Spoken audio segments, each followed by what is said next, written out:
Isang nagpaturok ng petroleum jelly sa kanilang muka. Pinsang Kikay, Mimi, at Joy.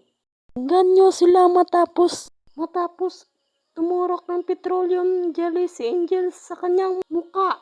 Pa-inject din sila sa halagang 500 pesos. Yung araw na iyan, pumunta na sila kay Angel para magpaturok ng petroleum jelly sa kanilang muka.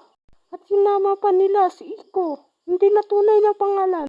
Tapos ng ilang araw, maganda naman ang resulta ng petroleum jelly. Kabot ng ilang buwan, naramdaman nila na lumulubo ang kanilang mga mukha. Tinawag nila si Angel, hindi na ito sumag kanilang tawag. Lumayas na daw ito sa dumalag. Pumunta na sa dingli. Hindi na nagpakita. At yung kay Iko nagsusugat-sugat, kay Mimi namamaga. Hindi pa sila pwedeng operahan agad. Upahin muna ang infection. So I give them antibiotics first na nag-resolve yung saka sila pwedeng operahan. Huwag maging ganyo muna bago ma-scam. Angel, alimin muna bago ang after.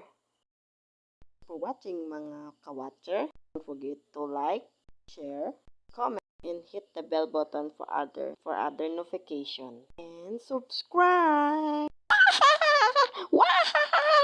Nano ka?